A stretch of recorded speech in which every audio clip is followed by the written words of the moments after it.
Mr. Cramer, you were here for an initial appearance. Were you able to review the rights form?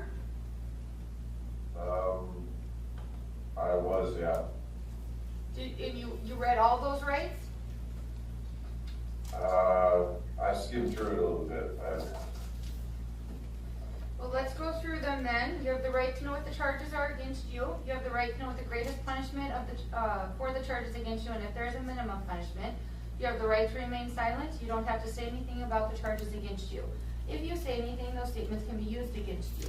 You have the right to have a lawyer help you. If you don't have enough money to hire a lawyer, you can ask for a court-appointed lawyer. You have the right to a speedy and public trial and the right to a jury trial. You cannot be found guilty unless every part of the offense you're charged with is proved beyond a reasonable doubt. You or your attorney have the right to question any witnesses to testify against you. You can also get a court order so that witnesses favorable to you will appear and testify.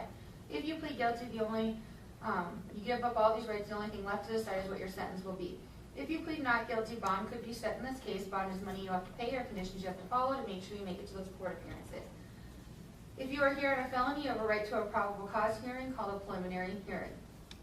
Did you understand all those rights?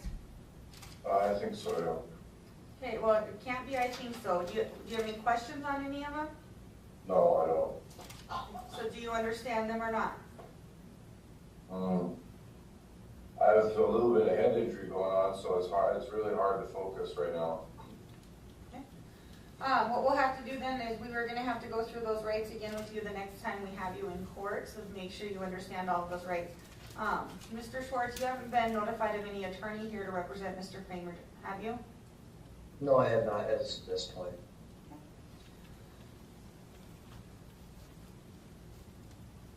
Mr. Cramer, do you think you would be able to go through the information today to, where I tell you the charges that are against you, or do you think that you don't have the capacity to do that today? I think that I can do it. Okay. We'll go through the information. You've been charged with several offenses. The information alleges that on December 6, 2023, that you committed count 1, manslaughter. It states that you, during a high-speed pursuit, swerved your vehicle into and collided with the Deputy Paul Martin patrol vehicle with collision sent the patrol vehicle directly into Paul Martin's person, causing the death of Paul Martin. That is a B felony. It carries a maximum of 10 years in prison, a $20,000 fine, and $750 in court fees.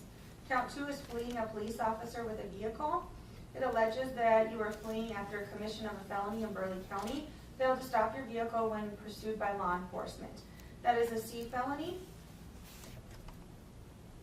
Count 3 is preventing arrest. It says that you resisted law enforcement's arrest of you by keeping your hands underneath your body, by avoiding being handcuffed and struggling with officers, requiring officers to use force, and causing injury to the Beulah Chief of Police, Mr. Sen. That is also a C felony. Count 4 is reckless endangerment, extreme indifference, dangerous weapon. It says you created a substantial risk of serious bodily injury by driving past several officers and a bystanding motorist that speeds in excess of 100 miles per hour. Created a substantial risk of serious bodily injury. That is also a C felony. All of those C felonies carry a maximum of 5 years in prison, a $10,000 fine, and $500 in court fees. Finally, count 5 is driving under suspension, that you were driving your motor vehicle while your license was suspended or revoked. That is a B misdemeanor, and it carries a maximum of 30 days in jail, $1,500 fine, and $225 in court fees. Do you understand all of those charges? Yes. Mr. Schwartz, is there any reason that we need to order a mental health evaluation from the start here? What? I request one, yes, Your Honor. What we're going to do then is I'm not going to schedule your hearings right now. We're going to have to schedule or do an order for a mental health evaluation, a psychological evaluation. Mr. Schwartz, I'm not sure if you have any contact with his family, but it would go faster if somebody in his family wanted to petition the court for a mental health hold and get him to one of the hospitals.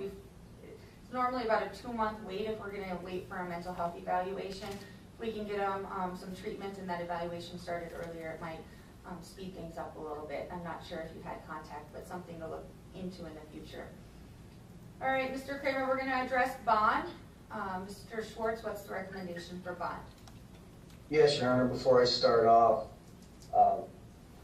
information has come to my attention here in the last 2 hours that on Monday we'll be amending to add in possession of 3 grams of meth, 4 grams of coke, and numerous baggies of paraphernalia.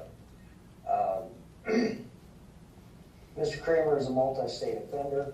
He currently has a misdemeanor warrant that is active out of Houston, Texas, Harris County Sheriff's Department for an assault. It originally started off with assault and evading arrest. Then we go to Montana. He has a negligent endangerment with substantial risk of death. That was a conviction out of 08. He also had possession of dangerous drugs out of Montana. And then we go to Arizona, DUI and evading. So we have a multi-state offender. We have an extremely serious situation. Looks like it's complicated with drug usage. As a result, we have a dead police officer. I'm going to ask for $500,000 cash bond, drug patch, because that is coming. No contact with the victims or the victim's family in this case, and any other restrictions the court find is appropriate under the circumstances. Mr. Cramer, do you want to make any comments regarding bond today? I don't have any comments. Were you getting any mental health treatment prior to you getting arrested? I was, yeah. And where would that have been at? It's Sanford. Were you working? Yeah. Where were you working at? Bruno's Pizza. Do you know if you'd still have your job if you were released? No, I wouldn't. Court will order him an attorney based upon the lack of income. You can always hire your own attorney if you would like to, but we will get a court-appointed attorney appointed right away, and then you would have someone to talk to you about this case. All right, Mr. Cramer, for right now, you can ask for a bond reduction hearing in 48 hours or after you talk to your attorney. But for right now, the bond will be a $500,000 cash bond. You must appear at all of your court proceedings, stay in contact with your attorney as they direct. You must notify the clerk of court of an email address and or cell phone number. Notify the clerk of court and your attorney of any changing address or phone number within 24 hours. You may not leave the state of North Dakota. You may not have contact with the victim's family. You must comply with the drug patch testing program. Anything I'm missing, Mr. Schwartz? No, Your Honor. Any questions, Mr. Cramer? No. All right, thank you. We'll close your case. Bruce Holden? Mr. Holden, did you hear me read the rights?